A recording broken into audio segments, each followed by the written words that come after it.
What did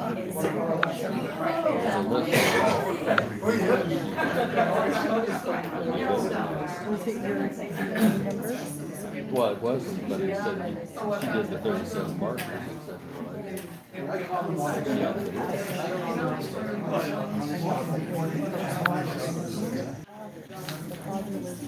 Well, I know that.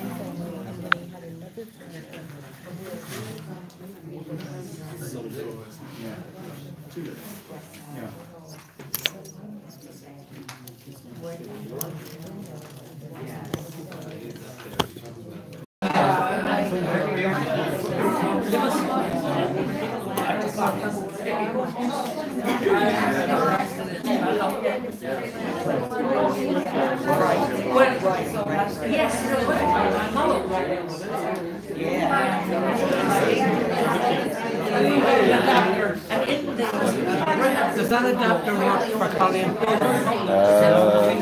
Something's plugged in over there.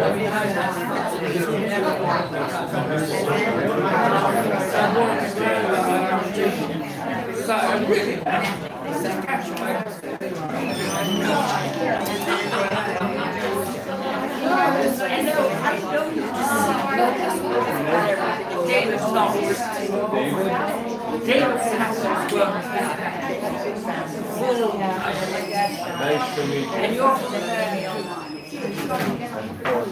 A little bit better. A minute. So tell me, and are you you're the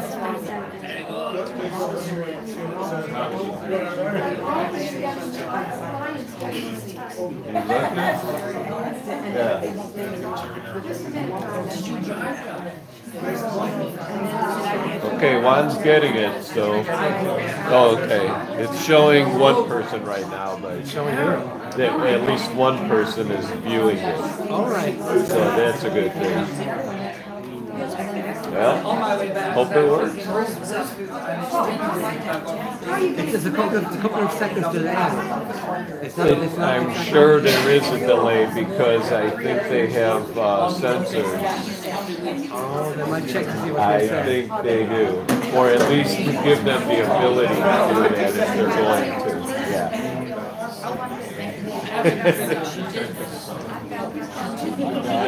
On this mark off. I'm gonna do it too. Okay.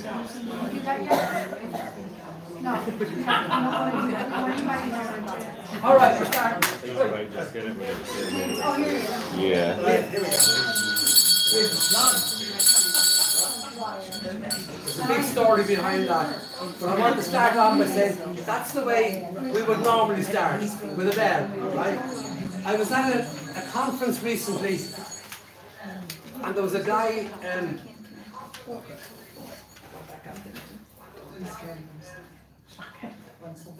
I can hear it here. It should be up there. It's my If own the ghost personal of him feedback. got a hold of Yes,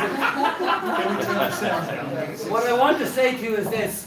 There was a guy who Don't was... beat us. Oh, no. He found a whole new way of calling people's attention.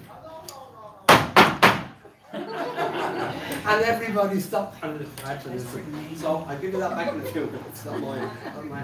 Listen, we're live on the internet, on YouTube, and at the moment there's one person watching us. So whoever you are, would you ever ring your friends and tell them we're here, we're live. So the idea here is that we've got two talks. Colleen is going to do one, I'm going to do one, and John is going to chair the whole thing. Oh, do you want that? No, he doesn't want that. So he's going to look after it. I'm not going to say any more for the now. I'm going to leave it to him, and Colleen get involved. Can you away a file to transfer? Because I don't have that connected in my laptop. You have a file? What kind of connection? Connected from which? Wait, either that doesn't go to my computer. What does? What do you have? What do you have? I would HDMI. You have HDMI, okay, I have HDMI. Of course. Do you want to go and put the kettle on? You're going to lose your one viewer. Oh, we've gone to 3 now. We've got 3. Welcome everybody. What can they see? Can they just see you or the whole room? The 3 of us. The 3 of you, well that's the most The important. Father, the Son, and the Holy Spirit. Here, no, I'm ready to I go. wonder where these 3 are. I'm ready. Know where they are. One of them is my wife. I know Ryan was trying to get on, but we sent the link to the appropriate list, so could be anybody there. Yes, it's the end of the wall, isn't it? Should I advance upon myself? That's not HDMI. No, that's it's on the other side, on the other side. That's my file. I can leave it. You have to take it further than the HDMI. So you're from Illinois? While they're trying to get up, can I just say a couple of things? We want to go through this as quickly as possible to the time. And can we keep the questions until the end of the talk, please, so that they can have a free run? And then we can have some questions afterwards and go on from there. Question, as soon as I keep going. Hold the questions after I keep going, right? You can't see me, I'm so small. Do you have an automatic clicker? Over there? You're on from there. Can you guys see? No, All signal searching. we can hop on when it's this. Can't see her either. Well, you will, whether you like it or not, I'll figure it out. What if we just move the table over and not use the lectern? Function inside.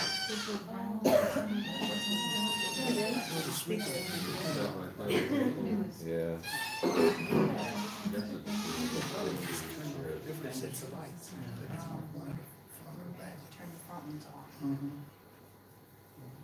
Do you have any better with your hand? Can you copy them from USB? I have a USB, but I don't know if it works. Okay, we're still working, guys, sorry. No, those international flights really get you bollocks. Let's see if they follow well. Is it a Anybody stick? have the father? Or anybody? No, I have never switched to computer. It's a cord. It's a cord. Well, they have these sticks. My secretary does it.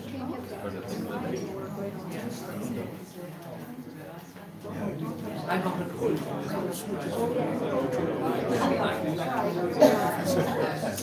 Is it too obtrusive? You can see it actually. No, but I like it.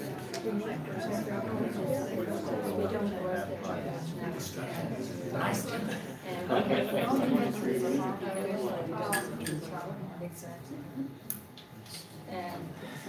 It's winter now, or did somebody just down the lights?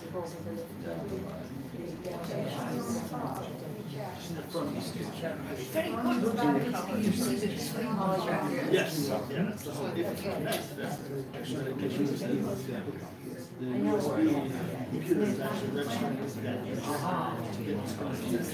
she's telling you.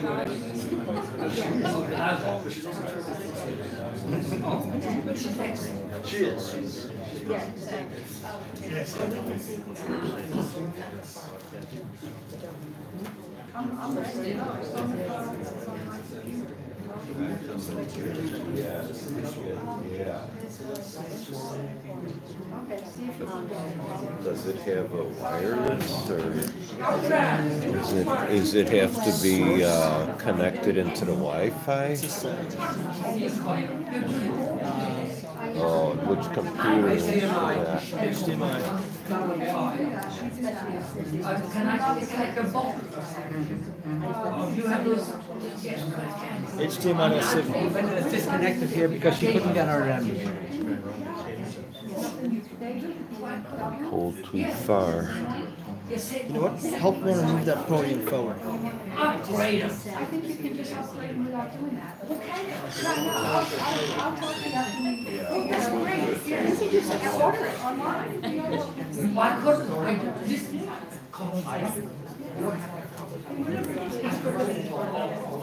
Really? Oh my God. Call the New York Times.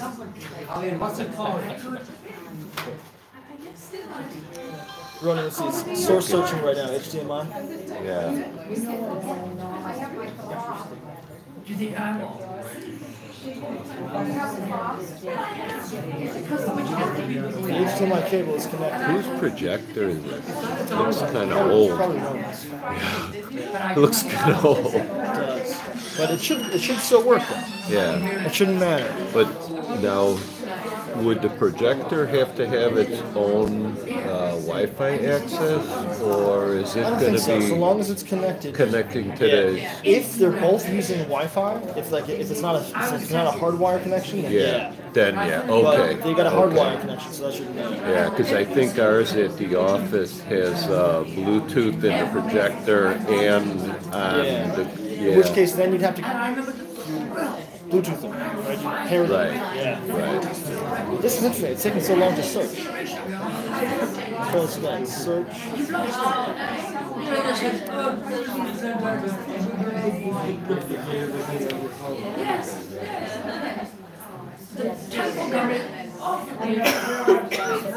It's gone. The phone company, Ryan, do you know who Tamara is that was on our list? Because she seems to be like Pretty. Well, she was gonna get savvy, right? She was gonna Yeah. get savvy. She wanted to videotape herself as well. yeah. I don't know if I can keep her around.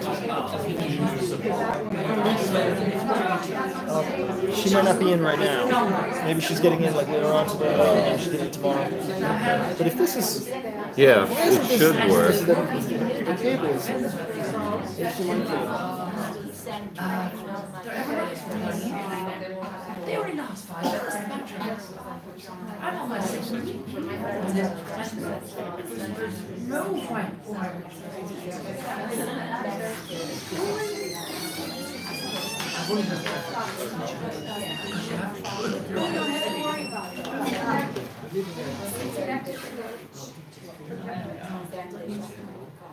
Okay, this is gone. I think Alright, so we're gonna shift the HDMI cable. Okay, our IT team seems to have been successful. Bravo. Looks like- We're not there yet, Hey, guys. Come next on. time we're going to sign the next big question. No, that's like the black one. The black one.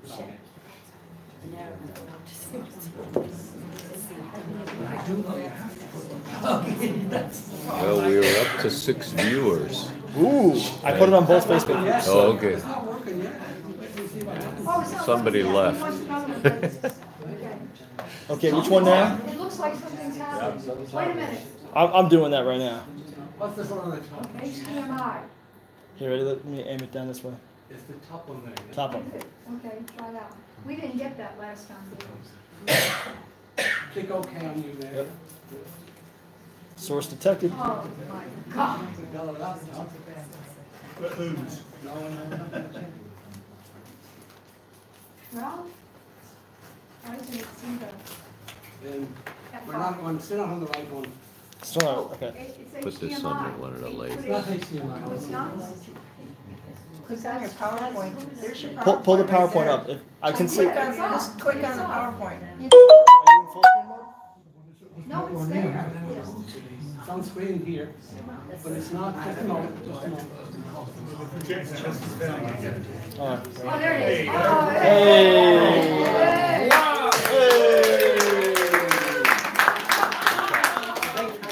That's good right there. Well, I'm gonna have, well, I've got it. You want me to keep going back? Up here. All right, guys. Much better. All right, sorry about the technical difficulties, but you have a whole bunch of rocket scientists trying to solve it, okay? So that's the problem. Okay, thank you for your patience. We had some technical difficulties. Please stand by. Okay, great.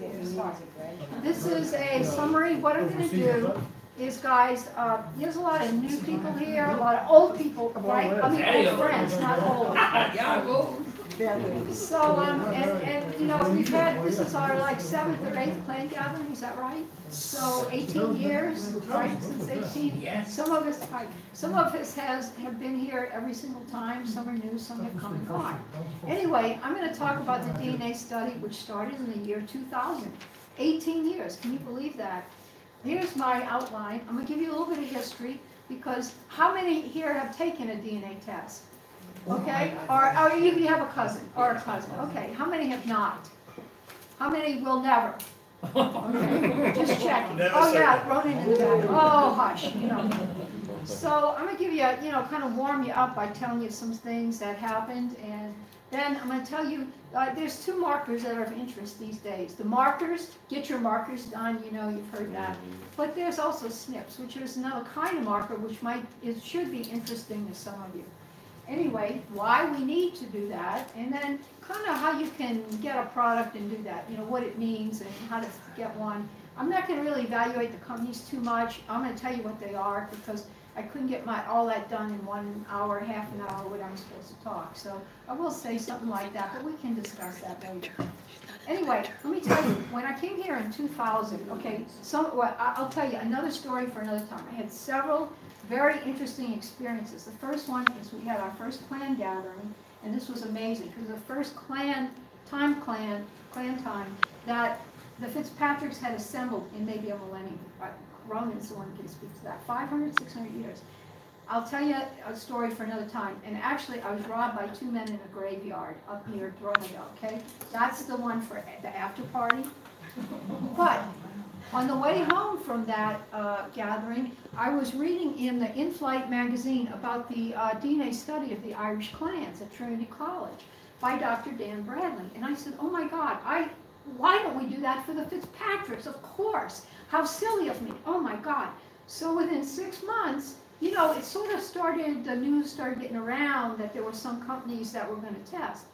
So test private names, So I went ahead and I kind of was a plague to everybody, about this. And it took me 2 years, and it took me 2 years to assemble 13 people to be our DNA pioneers, Ronan himself included. And we got our results. It took 2 years to get the results, and I got them the night before the second clan gathering in 2002.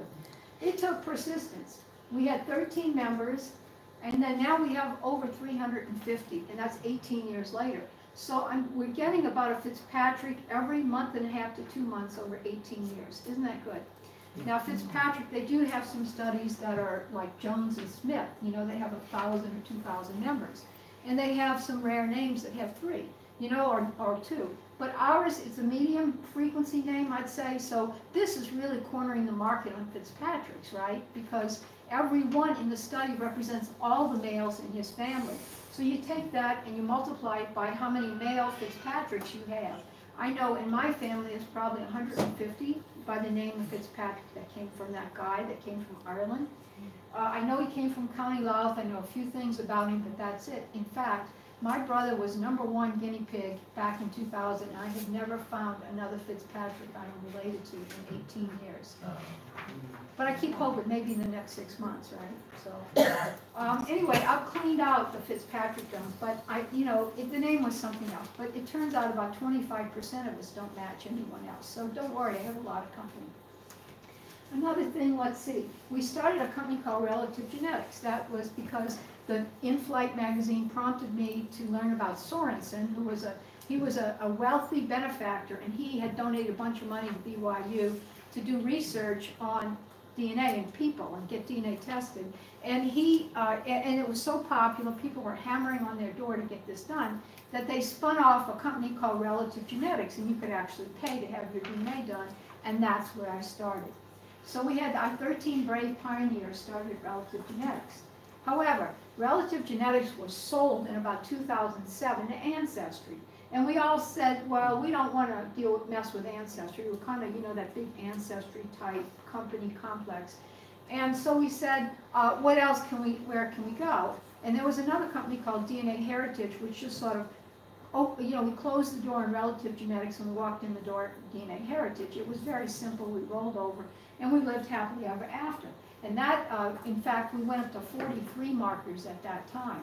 Now, of course, you know, honeymoons don't last forever. And in 2011, Family Tree DNA bought MyHeritage. So then we had to roll in the Family Tree DNA.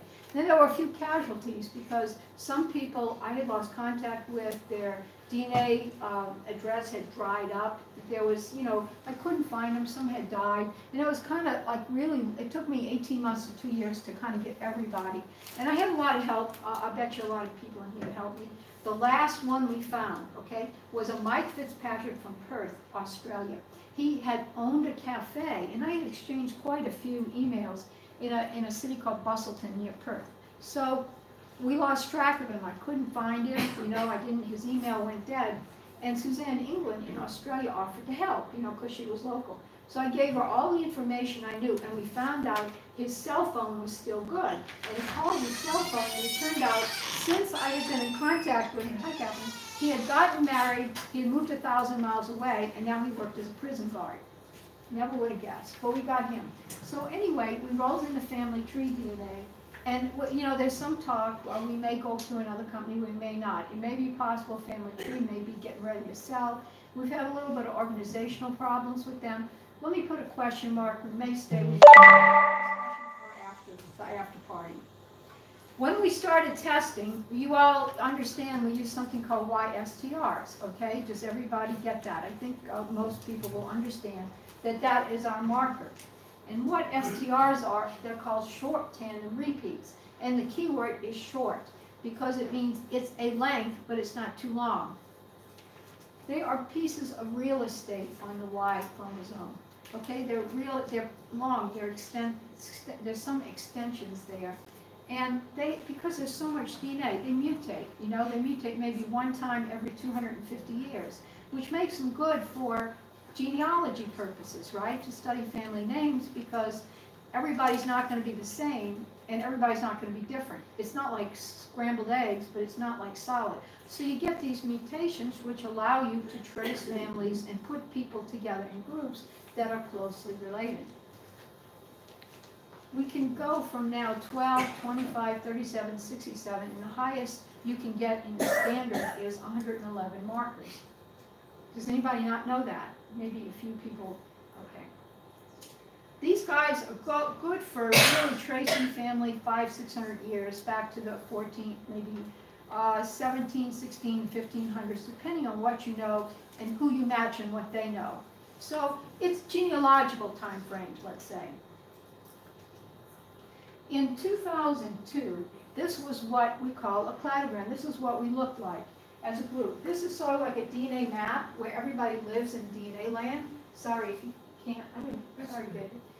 So we had, at the time, every yellow circle, here's 1, 2, 3, it's kind of small, represents one person. I think Ronan was one of these guys. And Knox was Knox, remember Knox? Yes. Yeah, your cousin. So anyway, we had, if you count them, there's going to be 13, maybe 14 with Knox. And so you see, it was like a skeleton because we didn't, I thought when I started out, we'd get, Uncle Edward refers to Edward Fitzpatrick, who lives in California. He's John Hylas's uncle. And John, Romy can explain it, but John had, Edward had some claim to be the clan chief. And so, you know, he had the coat of arms on his wall, you know, the land, the money. And so I thought I'd get him tested, and we'd hang everybody on his family tree like Christmas ornaments, right? So I was kind of shocked to find out this is Uncle Edward. There is no Christmas tree. In fact, he's, sorry, maybe you can stand up and go like this. He is, let me tip it maybe a little bit. He's down in the corner in case you can't see. So he's probably not even of Irish extraction. So this was kind of a shock to a lot of people, including John Hylas. So anyway, there was some discussion on that. But you see, this is where really the Fitzpatricks started gathering, DNA-wise. Okay, so it was kind of slow, and there was no Christmas tree. Okay, 2004, we had 55 people. Uncle Edward was joined by 2 other Fitzpatricks from County Clare, 2 or 3 others. And they were a different haplogroup entirely, probably descended from the Scandinavian Norsemen, you know, that settled in County Clare, probably. Because that's the same haplogroup or population group of the Norse. And then here we are again. You know, here's what we call now Group L, big pile of people. There was the 9, we call them 9 clads, where Ronan was up there. County down, the Timothy group, which turned out to be a bunch of people descended from Timothy Fitzpatrick, who came to the United States in the 1840s, I think. Turned out he was from County Cork, and it turned out that that name matched about 24 O'Learys from County Cork. They were the same, they belonged to the same family. So we think that the O'Learys, one of the O'Learys became a Fitzpatrick. There were more O'Learys than there were Fitzpatricks, but nothing's been proven. But I think they actually eventually found him in the records in County Cork as Timothy Fitzpatrick. Anyway, so there's our groups. 2007, it even got bushier. You know, more and more people start falling into these groups. And then 2010, it looked like this. So, you know, you're kind of going overboard with the cladograms. This was another guy who joined Uncle Edward down in the corner. His name was John Hedford Percy Fitzpatrick. And he descended, I think, from an older son of Frederick Fitzpatrick and Lady Olivia. I think I got that right. Only keep correcting. And so he would supersede Uncle Edward if that was the case with the plan. I don't want to talk about history because I'm going to screw it up. But anyway, then you have more County Clare people down here. So we're getting, you know, a nice group of people. Nice clumps, right? There's the clumps. Okay. Now, I want to talk about something else. I want to talk, I am the only one from I hope I didn't mess my slides up. I'm the only one from County Louth. I've never found a match. I'm the only Fitzpatrick. So instead of using one of the set groups as an example, and then people will get jealous. If I'm talking about the Timothy group, Group L is going to want me to talk about it. So anyway, I just made up a future, all these relatives I'm going to find in the future, all right? So when you look at that, all these people, you know, their markers are close enough so that they can sort of fit together. But you don't know how you know they kind of, but you don't, they're not within genealogical reach really. You know, it's hard to find the records, you can't connect. So for example, those 2 guys, they're in the same group, they're in my County Louth group, but how are we going to find the connection? Some of the records just aren't there. What about this guy? Is he just a weirdo, or does he belong to the group? Does he just happen to be an accidental match, you know, that the markers happen to wander in the way of that group? Or, this doesn't really show chronology if you look at the heart of the group. Which group came from where? Which group did everybody start here, and then they went in that direction? Or did they start here, and they went that direction, you know, genealogically? You don't know. There's some kind of time thing that's ambiguous there. So how to get more definition? How to figure out how these people all really fit together? How do you get the genealogy to work out and get more definition on how you are related? You kind of got close, but can you do better than that? And the answer is I think so, because there's another marker you can use called SNPs that might help you out. It's hot. Everybody hot in here? Yes, Because I don't want y'all falling asleep. I'm just wondering if there's air. Is there a fan?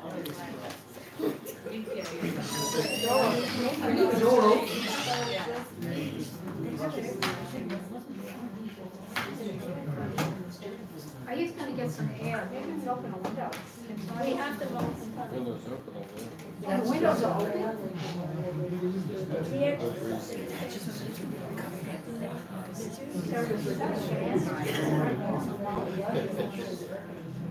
Oh, it's There is air conditioning. yeah. It's just easy to turn on.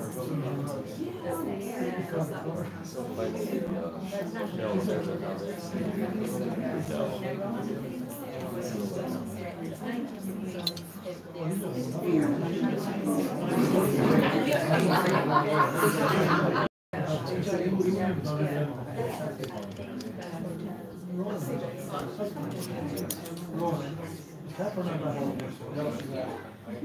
outside around. Got the air on. Well, Let that air pump out for a minute.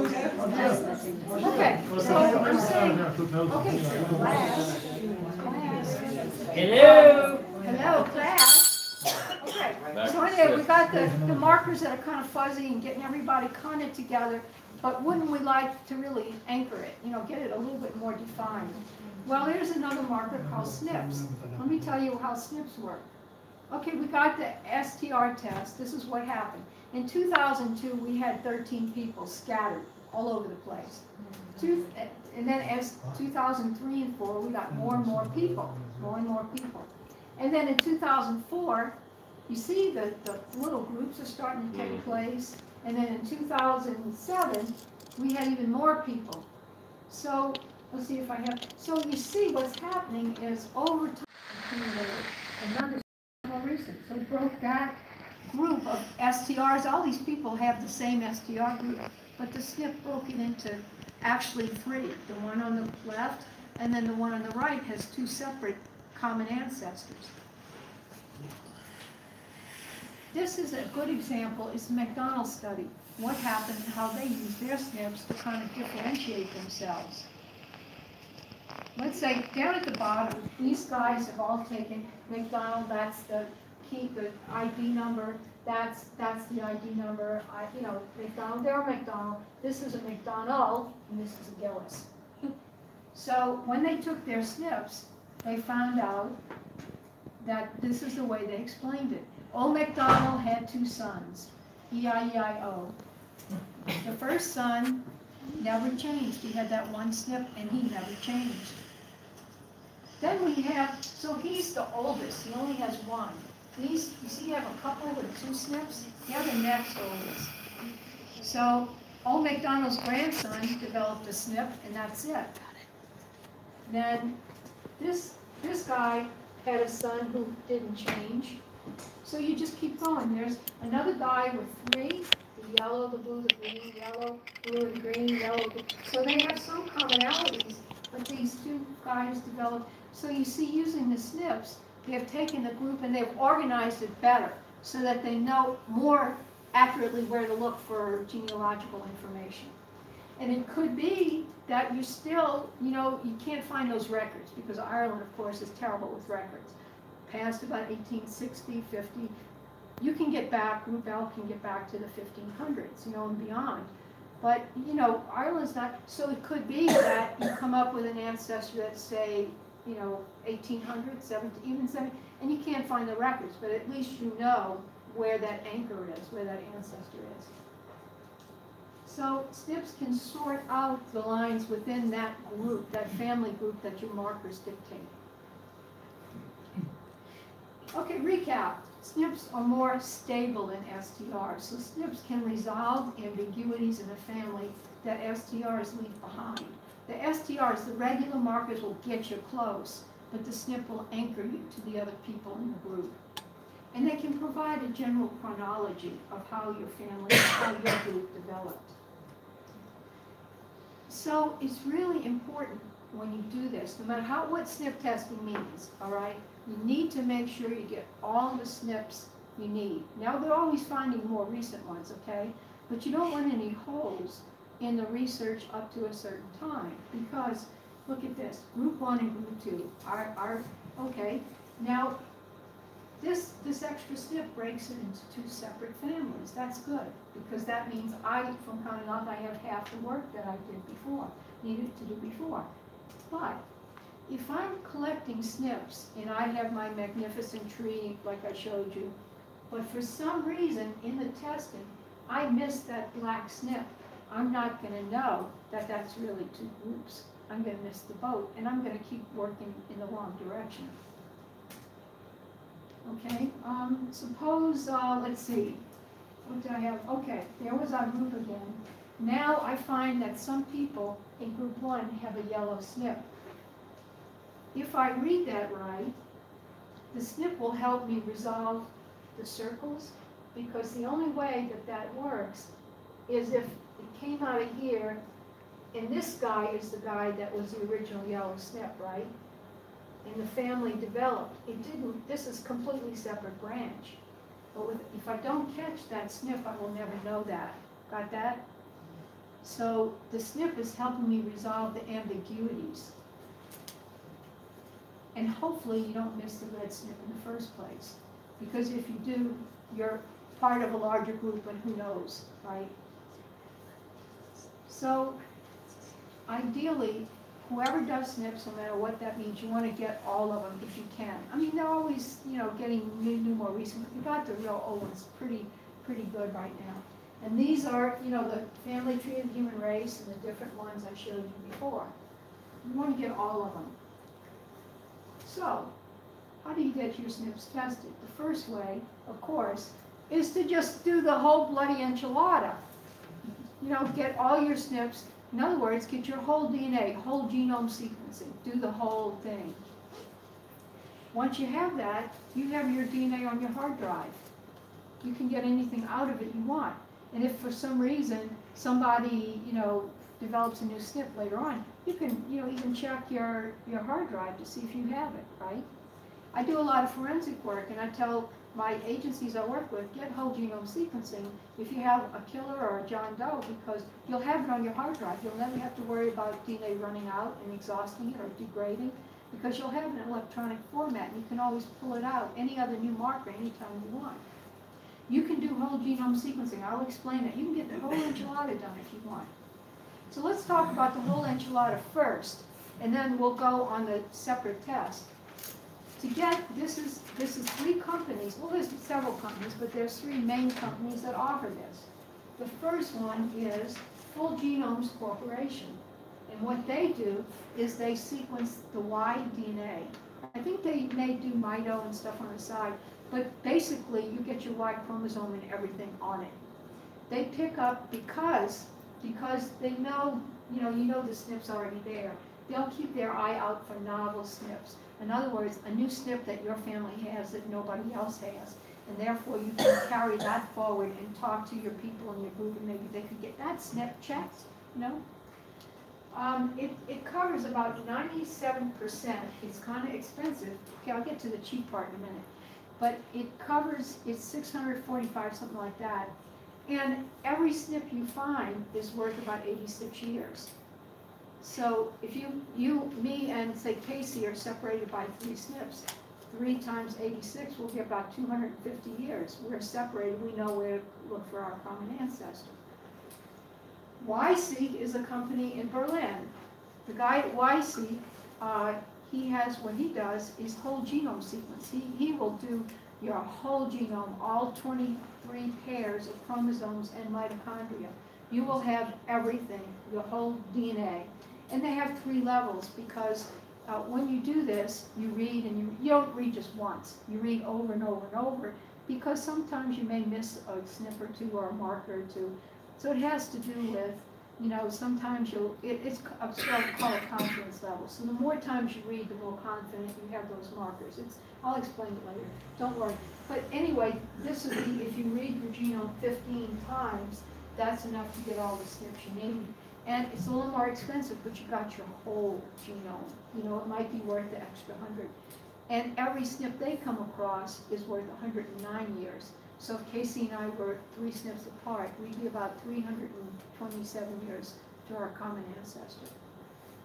Then you have family tree DNA, and they have something called a big Y, which I'll address in a minute. The problem is that, I forgot to advance, that's YSeq.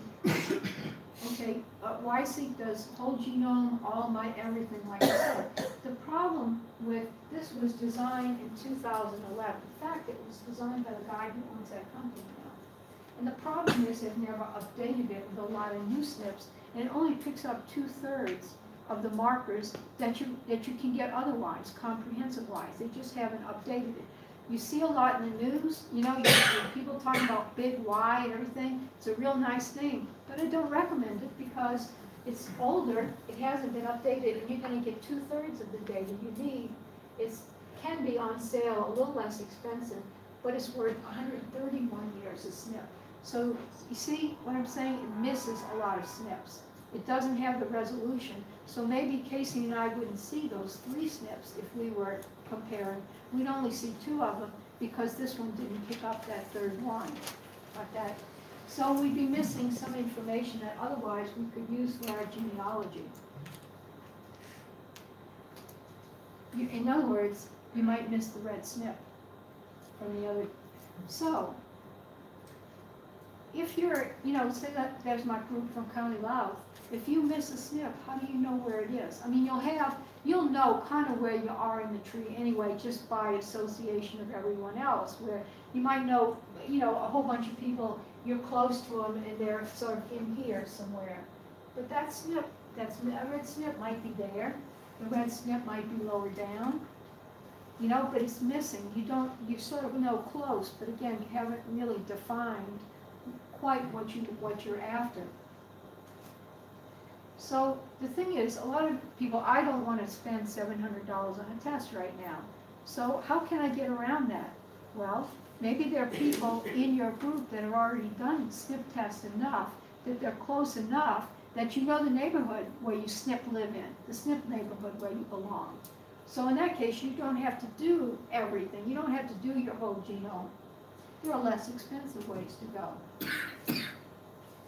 One thing you can do is you can test, instead of the whole thing, you can just test your haplogroup, your branch, the R1b.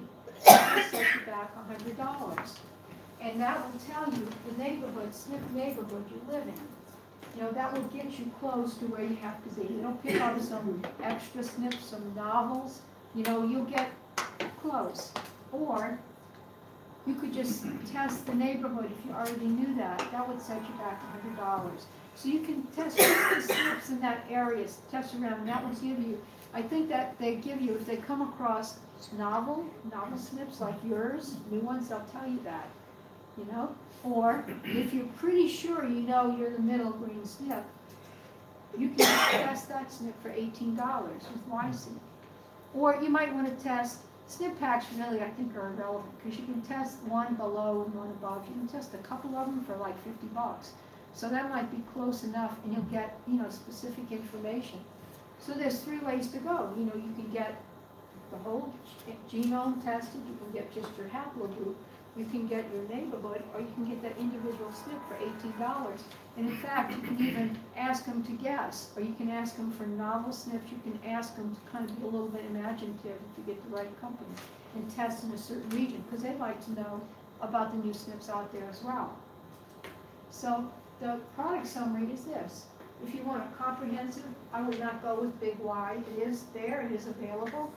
Some people may want to test it because they've already tested the family tree DNA, but you don't get the data. You just don't get it. People are advertising this. It's not really up-to-date product. You can do whole genome sequencing, get the whole thing done. You can get something called Y Elite, which is the whole Y chromosome. FGC, it doesn't do, all it does really is the whole Y chromosome.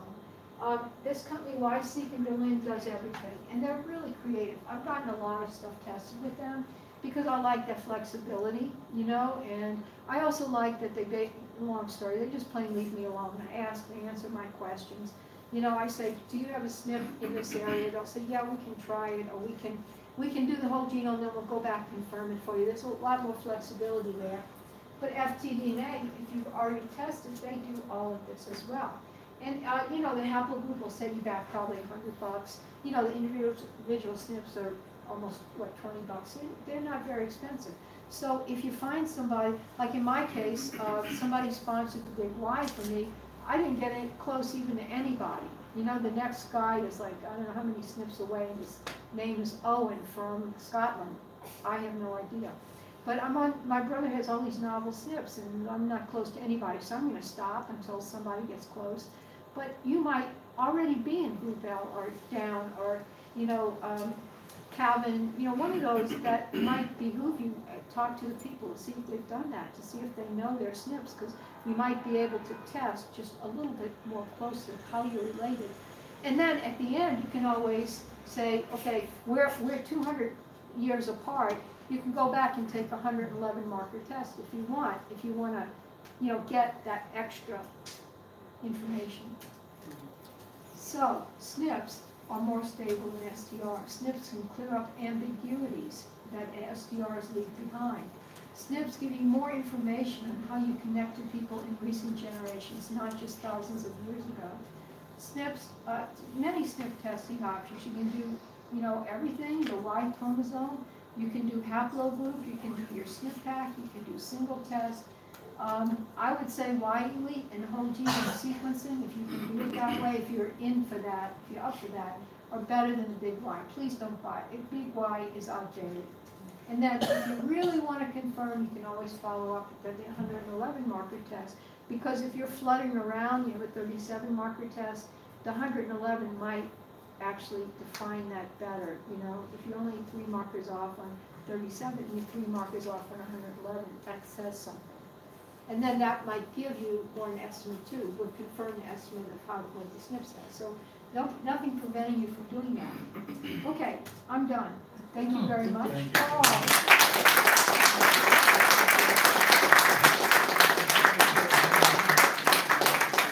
Any questions? Yes. Man in the front row with the suit on. Yes. Oh, Frank, man.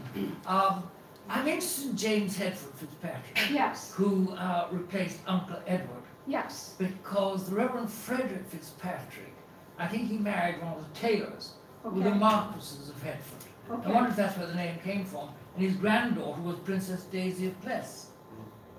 Expert in the back All row. spot on, yeah. All spot on. What do you want to know about him? No, I was just wondering if that's where the Hedford bit of his name came from. Yes. So he was a cousin of Daisy's. Yes. How interesting. They're Thank all you part very of the much. same family, yeah. Thank you. He's in your book, right? Yeah. Yeah. There you go. If he has a Hedford in the name, if he's the Hedford in the name, he is part of that. And there was a They were a very mad family. I knew them. like all Fitzpatricks. Well, Okay, did y'all get that? Y'all understand? Ronan? Colin, can I ask you, Yeah. how far back are you talking when you're talking SNPs? Well, you can go, thousands of years, or you can go 80 years. Okay. 1,000. Depends on where you are on that tree. So you're 1600. So SNPs are talking thousands of years back. It can Yeah. can be. That's a worry for me. I'll talk about that in a few minutes. Yeah, that's a worry, but, the thing is, maybe not. Maybe you share, you can, you're in County Cavan, Nanaclad, so maybe you can get your corner of the Nanaclad. Yes, I can see that. I can see that. So maybe. It does, but it doesn't have to. You can get your SNPs. The cost is very expensive. Well, for the whole test it is, but once you get that corner, if you had 2 people that are kind of close to you, you could see what the SNPs, you could get a neighborhood SNP test, so to speak, or the R1B. You could get it closer and then narrow to a single SNP level, And the other point you made was that if you do the whole shebang, you have your whole DNA on your laptop. Yes.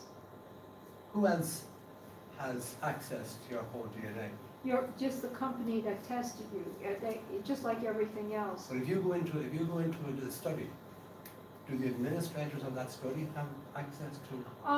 That's a good question. They would have to because they're administrators, but they are, according to what I understand, they're not allowed to use that or pass it around. My understanding is that just like your markers or your MTV or anything else, that's yours. And now the company you test with, it depends on the term of service, what they use it for. You can look at the big picture like 23andMe, they test you, but they all give you information, but they consolidate that data anonymously and sell it to the pharma companies. So it depends on but the fact that it's you, Ronan, and the data, that's yours and that's your privacy. Nobody can use that without your permission, according to my understanding, unless it's anonymized. Sorry, They strip it. 23andMe just sold a bunch of data Yeah. within To a month. Glaxo Yeah, for 50, and they 50 stripped million. all the personal information off of it and sold it for them to do research on it. there's no fear that some people could have access to all of this, all of mine, all of yours, all of yours, all of his, and begin to do analysis and studies based on what they can see. I doubt it. That would be against the terms of service, and I am unaware of anybody doing that. I was actually, I want to say, when I was grouping in, I got approached by somebody named Gail Riddell from New Zealand, and she was offering to help me set something up, you know, and to get, in other words, to get us into FTDNA after I had collected people I was confused about. And her statement was something like, I'd love to help you. She helps a lot of people. You just can't believe what haplogroups are lurking in corners of different studies that, you know, really mean something, but nobody thinks. And I said, oh no, sorry. So I turned around to say that I have never heard of somebody just walking away with data and even, you know, group admin or something like that. I think they would be taken away. I think that, I just don't think that happens, to my knowledge. Yeah. Question about the legality of someone else who pays for a test for you. So someone offered to pay for a SNP test for me. Yeah. I haven't taken them up on the offer yet, but if it's my data, it's my sample that's being tested, but somebody else is actually making the transaction on my behalf. Yeah. What's the legality of that? I think it's yours. It's still mine. Your DNA, it's your data, and that's it. And an answer Yeah, well, I would say that, you know, the person who pays for that might say, hey, I need, you know, I'd like your help. I'm close to being your cousin. So would you test to see how close we are? You know, some kind of agreement would be maybe like that, but on the other hand, maybe somebody just wants to flesh out the non-clads or something in hopes that you'll, you know what I'm saying? But it's yours, and you're the decision maker on that. Sometimes the FTDNA admin will contact you and say, hey, I see something here. We have money in our bucket. We'd like to test for you. Yeah. And they will, and it will be they can see it because they're admin, that it is your results, and you will get it. But there was a case in the United States where a man had his DNA profile where it was done by his doctor for some reason. So on. The doctor then used it to develop some kind of medicine, and the man sued. But he was told, no, forget it. Well, it's his daughter. Maybe that's the issue there, that maybe he had given permission to his daughter paid for the test or something. I see. I don't know. Yeah. I don't think a stranger could. But it wouldn't worry me. I mean, if people can make use of the information, why not? There's a lot of I interest couldn't care less. in that question, yeah. The U.S. military is doing something similar to that. It's called a million man test, and they're trying to get at least 1 million veterans to give their DNA, and they'll give you a big survey that you fill out to see what your lifestyle is like and what diseases you are faced with because of your lifestyle. And they're hopefully enough of these guys will do that they can start developing ways to prevent it. Well, 23andMe does kind of medical tendencies and carrier tests, long story. But that's what Sue was saying, is that they consolidated the data from people with Parkinson's disease, and they sold that anonymous. It's consolidated to I think Glaxo for $50 million. So it's a good business model because you get money going in. You know, I pay them $100 to tell them I'm not Chinese, I'm Irish, you know. And then on the back end, they make $50 million off my day. It's a great. I'm in the wrong business. I'm in the wrong business. Like, we need to start a recruiter. Yeah. Yeah, you. Oh, thank you. I didn't know if it was somebody behind me or not. I think ethically they have to have a form called informed consent. Yeah. In order to use your information. Yeah. I did tissue procurement for research, and we could not just walk in an operating room and say to the surgeon, I'd like a piece of that. Yeah. You do informed consent, you sign up for terms of service. Yeah, you're right, you have to sign informed consent, you have to sign up for terms of service and something else when you sign up. You do Ancestry, I would suggest you read those terms of service. It really says, we can use your DNA for anything we want. We'll anonymize it, you're responsible for security. If we sell to another company, we don't know what they're going to do, but we'll protect your identity. But, by the way, we can use your DNA for anything we want, so tough luck. And there's a new company, MyHeritage, relatively new, same terms of service, but they're based in Israel. So if you get mad and you want to go to court, you've got to hire an attorney in Tel Aviv. Okay. So yeah, I wrote a blog article on Identifinder's blog about DNA, big business and big brother. And I also wrote an article, DNA, the next big gold rush, because that's the gold rush, to get as much DNA, unlimited supply of DNA in the world. Limited supply of gold is worth a lot of money to a lot of people, but unlimited supply of DNA is worth a lot of money to a lot of people. I think our next speaker is ready. Thank you.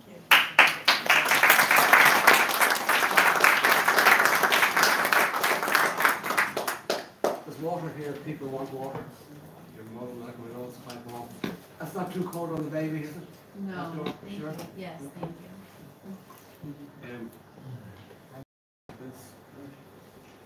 What should I be looking at here? Right.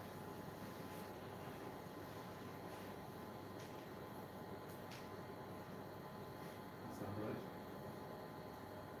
We have a technical support team that's really done right.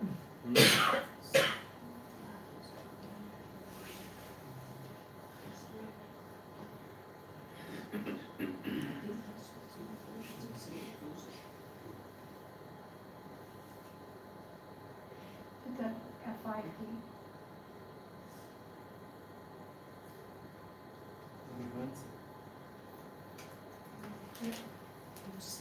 Is it loading yet? Maybe just try to load it.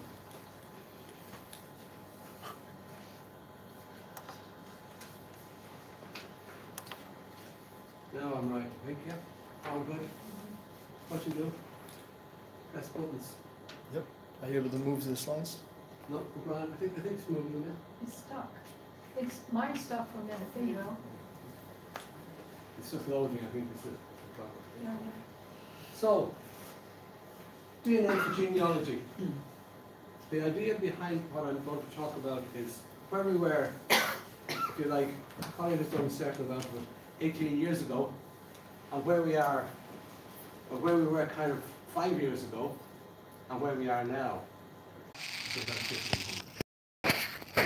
I think some people would say that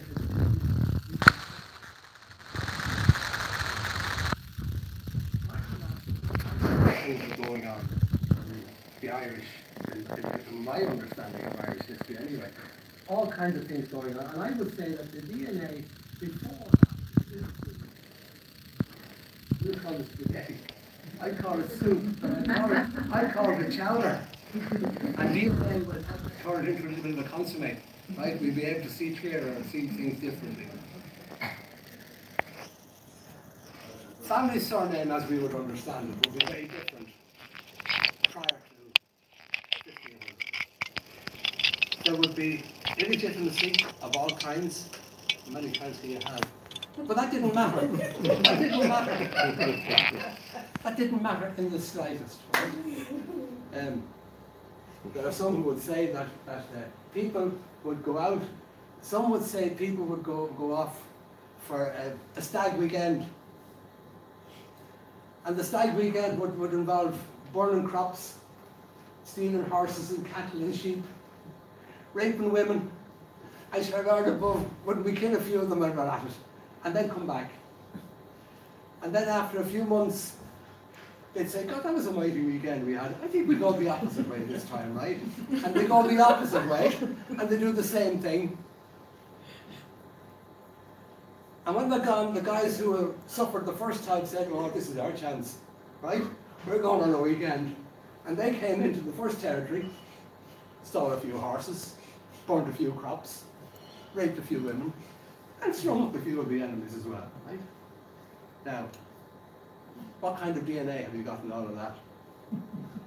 A soup, a chowder, spaghetti, all of what you like, okay? It's very different. From about 1700, things began to settle down, okay? And you can be reasonably confident that if you start with a Brown or a Smith and work backwards, you'll be all right. You'll probably be all right. Now that said, if the guy was Paddy Brown and he had an accident and he lost an eye, he would probably become known as Patrick Sullivan. He's laughing because Patrick Sullivan would now be Paddy Sullivan. He wouldn't be a Brown at all, he was Sullivan. And if he was the son of a Brian, he might be Paddy McBride, right? But he wasn't really a Paddy McBride, he was a Paddy Brown. So how do we trace and understand? The surnames are very, very, very difficult. There's all kinds of other things like this. Well, there's illegitimacy. This legal name change, that was quite common if you had a female who had inherited a family fortune and her name was Fitzpatrick. Her sister had married a Smith and the son was a Smith. The wealthy aunt might insist on the nephew changing the name back to the Fitzpatrick so that the line continued on condition that he changed the name, he would inherit. Okay, so he inherited all the land, all the houses, everything was going. But his name wasn't Fitzpatrick, his name was. So we have to understand how all of that comes together, right? There's the legitimacy. There was also, I mentioned the nicknames, there was also the notion of coming and working for a gentleman of a manor, and you took his name as a support for yourself, or a protection for yourself. So it's all those kind of things that have got to be considered as well, right? So from 1500 forward is a little bit more stable, I would say. Maybe 1700 forward is a little bit more stable. But prior to that, tough. So how does DNA fit in? Well, a recent common ancestor was where we started, and I think this is important, that that's what we should be talking about as part of how we all got involved back in 2000 in a DNA study. We all thought, maybe naively, maybe innocently, that by sharing our DNA, we would help people like you in the room here to see if any of you matched with what we were doing, okay? And hopefully we thought that we would find a common ancestor in the recent past, the very recent past, right? There have been benefits from all of that too, in that we can I think this might be something that you'll be interested in, Suze, that we can find fathers who have abandoned babies, who have put children up for adoption, right? That's the type of thing. But that's very much, very, very, very much in the recent past. It's just one generation back. It's not back thousands of years, right? In fact, if you go back past 1500, you have this what's it like 1,000 years ago? What's it like 2,000 years ago? Right? And the genealogies don't concern themselves too much with DNA. The genealogies concern themselves more with the family unit, the people who were part of the Fitzpatrick community, if you like, and that was what they were. Okay, so where does that all lead us? Well, in my own case, I have tested, I'll talk some more about it in a few minutes, I've tested to 111 markers. And that 111 markers matches me with 4 individuals. 2 of them matched me at 4, a genetic distance of 4. And the other 2, one is 9, the other is 10. Now the one at 9 and the one at 10 are very, very far off in the distant past. The 2 at 4, I'm told, give me a common ancestor around 1600. So that's within the 1500 that I'm talking about. Okay, so I'll come back to that again in a few minutes, right? So I'm interested in that, and my 111 markers is working for me. And if you get a match of the 111 markers, it will work for you as well, right? So I think that before you're going to hear any snips, I think maybe you should be there. Before that, that's what I want to pay my money for. The recent past. I don't want to be paying my money so that somebody else can go out there and do analysis that lets them understand what was going on 2,000 years ago, 3,000 years ago. Do you want to do that? I want to know what was happening. I'm looking for a common ancestor. I'm paying the money, so it's my common ancestor I'm interested in. I'm not interested in funding research way back when. Because I begin to ask, why do people need to know about the research? What is it trying to learn, and what will they use it for? So I'd be a bit weary of, right? So here's my, I've kind of spoken about this, which makes this go forward. So this is what I've done, right? My involvement. I've tested at 111 markers. You can see there, I've got 296 individuals at 12 markers. Yonks ago, way back in when Adam was still a boy. Okay. When I get to the 111 markers, I say I only match 2, and that gets me back to the 1600s, right?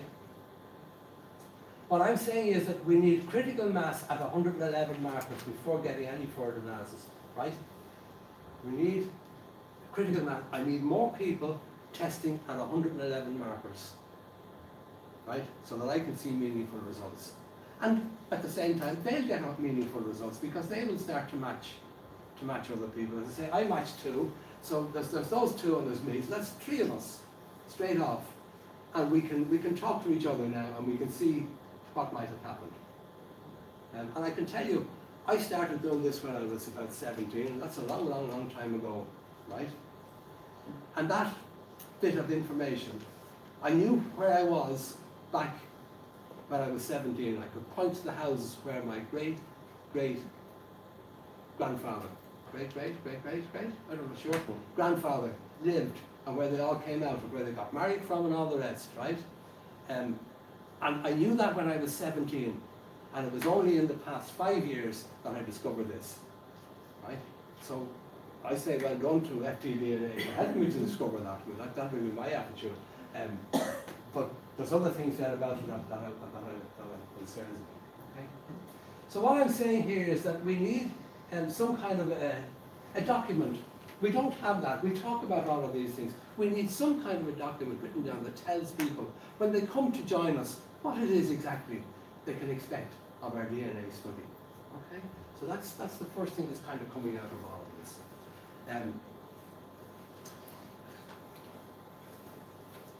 But the question, the note I have here for me, what does the Fitzpatrick DNA study say about testing to 111 markers? But it doesn't say anything because we don't have a document. Okay? But we've got advice, but I'd like to see it written down somewhere. Concerns of some of our listeners being involved with requests to be tested. Somebody mentioned that. You, Ryan mentioned that, didn't he? Getting tests to be tested. I've got 1, 2, 3. In the past month, 6 weeks, I've got 3 sets of emails where attempts are being made to pay for people's DNA to be tested. Okay? And they're asking my advice. So what advice am I supposed to give them? I don't know. Go ahead. What? Go ahead, pay for it. Well, I see. Okay. So I asked a lawyer. I was in touch with 2 lawyers, opposite sides of the world. One of them pointed out there's no agreements, right? And they don't even know what the consequences of that will be.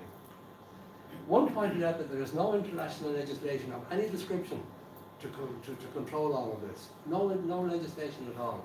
And his understanding of the country he lives in is that once his DNA leaves that country, that's it. There's no ownership of it anymore. The people who have got it, right, are the people with the ownership. I'm going to tell you in a few moments that I don't believe that, but he's adamant that he won't involve with DNA until that's all sorted. There's no national legislation. I'm in touch with our own people here. We have a Data Protection Act in this country which is supposed to protect personal data. Well, you can't get anything more personal than your DNA. And I don't think DNA is covered by it. Right? So I'd be worried about all of that until such time as we get legislation. And that's all very, very different, isn't it, to the spirit that we all started out with 18 years ago. Very simple 18 years ago. Is that me or someone else? One lawyer suggests that there should be an agreement, at least between the tester and the person paying for the test, right? An agreement. And I didn't ask whether or not that agreement should be in writing and signed, or what the situation should be. I mean, that's part of where things are now. Very different, very, very different to where we were 18 years ago. So, out of the mix of everything that was coming out of all of those emails and things, these were the type of things that I began to see. Access to your DNA. So obviously somebody's paying for it. You've got it because it's supposed to be yours, but that person has it. And does that person have rights to share it with other people as well? Where does that all end up? What can it be used for? Right? We need to have a look into that. Disclosure.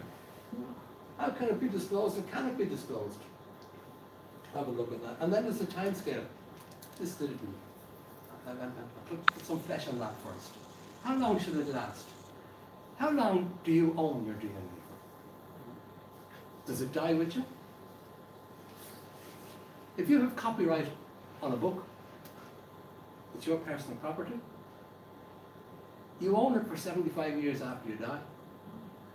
Yeah? If there's a few other cases there as well. The census of population, they remain private, confidential for 100 years. They don't release them. Parish records or the bishops released after a certain period of time, yeah, I hadn't thought of those, yeah. They're not just available, it's personal data and it's kept confidential. So, should there be a time scale on your DNA after you die? I'd say it should last 100 years after you die. Yeah, it's yours. And nobody should be mucking around with it. Okay? Well, I'll point out something maybe more. So ownership. Is your DNA unique to you? I say yes. Your DNA is your DNA. There are people who will say to you, but your brother shares a huge amount of your DNA. Which part of it does he own? Which part does you own? It's not as simple as it looks. Right? Well, I stand up and I say straight away, I'm 2.5 years older than my brother, so my DNA is mine and his is his. Mine is 2.5 years older than his. That's the first thing. The second thing is there's probably at least one mutation in it, right? And looking at my brother, I say there must be 100. Well, you watch listen to YouTube. Oh, dear God. So there you go. But there are arguments coming out of different places that say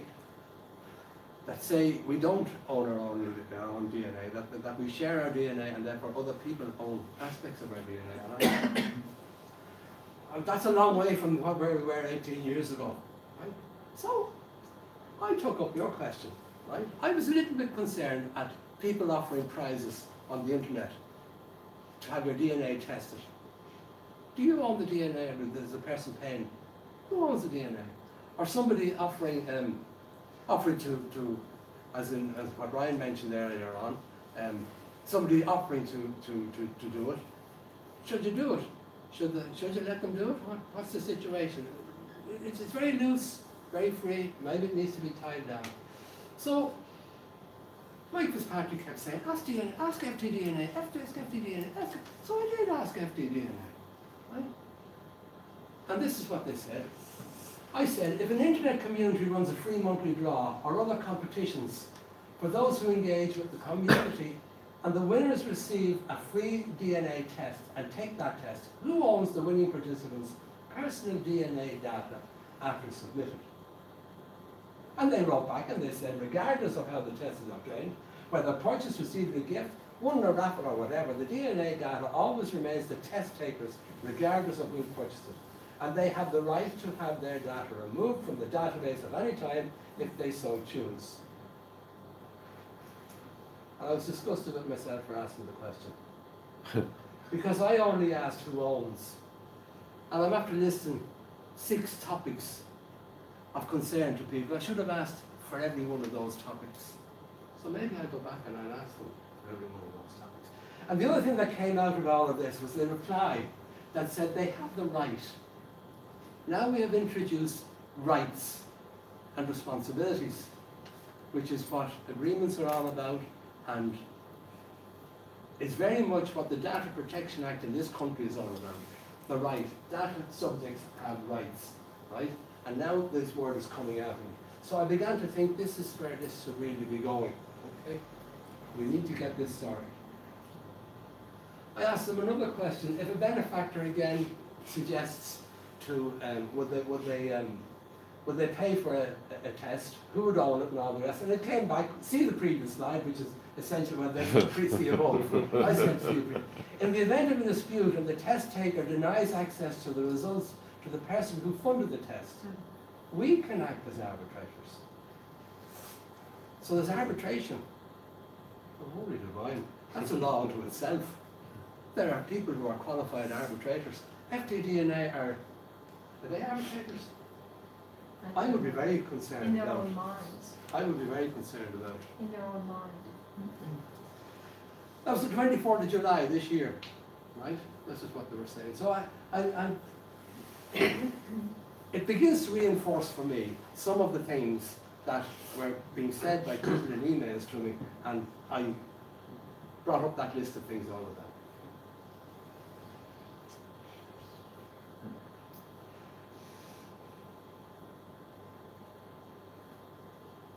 So, I think that's fairly self-explanatory. It has to be done. The DNA has to be done to participants. Oh, sorry, no, this is another one altogether. This is the ownership of a DNA study, right? But if the participants own the DNA, the participants must be the owners of the DNA study, and they must have a say, and they must have control in what is being said. Okay? And the last thing then is, if the owners have something to do with it, then there must be something about where to test, and they must have some kind of a right of where to, a right to say where they think these things should be tested.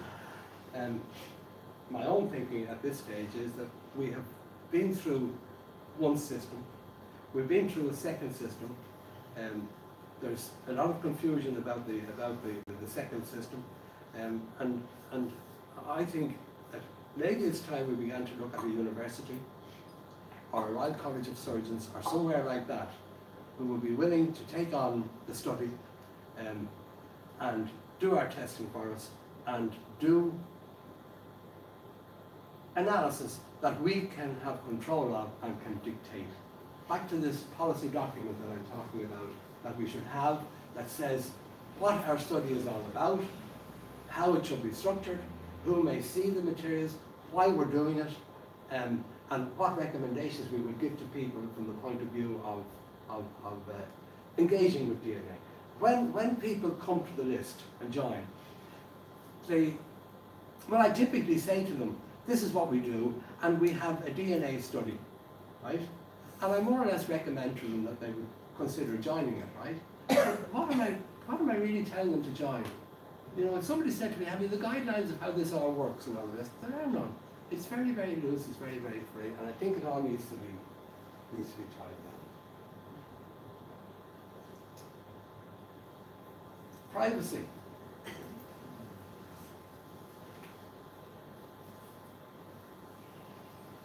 I don't have the actual image. I did have it, but I took it down because I don't think it's right. There's a posting on Facebook that shows the names of individuals and their DNA data results. Right? Now that's illegal. Am I right? Without their consent? They have given consent, apparently, for their DNA to be used. But even if somebody gives their DNA to be used as part of the study, but even if somebody gives consent and permission to put up their results, I still think it's illegal. I don't think you can publish people's private data. Even if they say you can, I don't think you can. I think the law says you can't. The law says you can, as far as I know. They have all the DNA studies online, though. You mean on Facebook or just the grids? You know, you can go to the Smith studies. And all the data? They have the data, but they have the ancestor, not the No, do they have the individual's name? They have, when you put up, you have your kit number, you have your ancestor's name, and you have the country you come from, and then the live DNA data. This is my data, typically my data. If you give permission, you sign the permission form, there's 2 or 3 consent forms that allow the group leader to put you as part of the public data set on the website, whatever you have, but you have to sign that And you're promise. named? No, you are not named. That's the whole point. If You're they not named named. it, that is not correct. That's the point I'm making. They are named and their entire string Okay. is listed. Now that has to be illegal. I think that's illegal, but it's again, did they consent to that? I I don't know. don't think you can. I Okay, don't think you I can. don't know. I don't think you can. I don't know that part. Mm. If it's the And ancestors. I know in my own case situation, I was involved with a group of students from Tanzania who were sent over to do PhDs here in Ireland. They were sent specifically to study how more efficient and better quality systems could be introduced in the hospitals in Tanzania. And if any of these students needed €1,000, they just asked for it. Somebody would click the finger and they get the €1,000. That was how easy it was for them to get permission to do what they wanted to do. They had no trouble getting permission to use medical records from the hospitals in Tanzania. Not at all. It took a year in Ireland for everybody to be happy that it was being done right. It wasn't as simple as just getting the information from Tanzania and doing it. It took a long time to get things sorted. That's how stringent things are in this country, right? And there's no student will be allowed do any kind of a PhD using personal data of any description without written permission. It's as simple as that. It's very difficult. Anyway, I think that's illegal. That's my. You know what? I report those people to whatever. I report that website or whatever you can do. It's saying nothing. Some thinking around access. This comes out of the University of Melbourne. Giving others access to your data raises questions about privacy, property, and fair use of DNA. The only other place I come across fair use of something is in copyright. Yes? Yes. In copyright. So I was talking to you earlier. It's very on. limited. Oh yeah, but I was. I mean, there's a very limited amount Of that you can quote, and it sometimes goes to law. I had this with the estate of James Joyce. Yeah. But the point I'm making is that if we're talking fair use, we're talking copyright. If we're talking copyright, we're now talking about a time scale, and the 100 years is the thing I'm talking about, right? For example, how should we balance respect for individuals' interests and the greater good of research? Now, I think that's a wonderful expression, the greater good of research. Sounds very, very... Why should I be paying for the greater good though? If we want to find out all kinds of medical things, do all kinds of medical analysis, or we want to find out about insurance potentials to make more money for insurance companies by understanding people's DNA, why should I be paying for it? Let those insurance companies pay for it, let the medical companies pay for it. Yeah. Who determines what the greater good is? We are interested in finding a recent common ancestor in the past couple of 100 years and paying money for it. Okay? That's a very good question. Would you ask that of Hitler? I don't think I very would. good interpretation of the greater good. Not to his face. What? I don't think I would ask that to his face. But that's, Hitler made things legal, didn't he? The greater good. So I'm not so sure that I want to be paying for all of that. The pharmaceutical companies, the insurance companies, all those kind of people who are going to make mega books out of DNA and understanding DNA, they should pay for it. Not our little $150 or $200 to have a DNA test done, right? Right, okay. Am I getting anywhere? Am I boring you? No, not at all. What is the purpose of the DNA study? What level of testing? What happens in results? This is part of the access that I was talking about, fair access, all right? So those were some of the thoughts that I had in there. And the next one I came to was the actual access rights within the FTDNA, family tree DNA study. This is directly from their site. They've got a group access only, which is minimum. They've got a limited access and they've got a full access. And the limited and the full access seem to have been combined together, and they bring out a few points. Now, I want to say that I don't understand this, and I could be very wrong, and I could be doing an awful injustice to FTDNA, right? But there are a couple of things here that do come out, as far as I'm concerned, that I'm a bit concerned about. First of all, over here we have the advanced. We have the limited, which is nothing, but we have the advanced, tells us over here about capabilities of, as I understand it, the administrators, right? And there are a couple of things here. There's partner applications and a Visa Gene Wellness, and there's a beneficiary information. So the partner applications, there's stuff can be pumped out to other applications for analysis. That's sharing stuff that I don't know that I'm happy with. The Visa Gene, is that how you pronounce it? Visa Gene Wellness is not done, so it doesn't arise. So we can forget that, you might say. But the mere fact that it's on this list makes me want to say, what the hell are we forgetting it for? Why is it in there? And what is Visa Gene Wellness? That's health. Yes? That's nothing to do with finding a recent common ancestor. So why is it in there? This means to me that our DNA is being used, right? Maybe somebody will see this YouTube video and will answer the question without me having to ask it, right? But does that mean that our DNA is being used for health purposes, or might be used in the future for health purposes? Not being used at the moment, but maybe in the future. I don't know. But I'm just concerned that it's up there. The last one that I have here is beneficiary information, okay? And we see here that there is an opportunity for, in the advanced, there's modified capability, yes. So it looks to me, maybe I'm wrong, but that looks to me as though the administrative people have the right to change, to modify a beneficiary's information. Okay, let's have a look and see what these are. There's what the Visa Gene business is all about. This is not necessarily what a tie-up between the other people, but it does say here that 23andMe use it, Ancestry use it, MyHeritage use it, and Family Tree use it. They talk about diet reports, supplement reports, skin reports, and fitness reports. Fine, you've gone and you've done a DNA test, and these people can tell you things about all of these things, but that's health. That's health, and that's in there now immediately.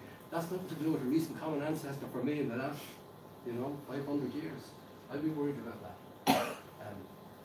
So that's that one. The next one then here is the beneficiary information. You can see here that it says beneficiary information. There you are there. So you give your name, your phone, and your email. Okay? Sorry, you give a name, a phone number, and an email, a contact number. Not yours, you're going to be dead. Bob Hope apparently was asked before he died. Very, very sick, very ill. Sorry, Bob, if you're watching. What he would like when he died? Would he like to be cremated, or did he want to be buried in the grave? So he thought about it for a little while, and he said, "Surprise me."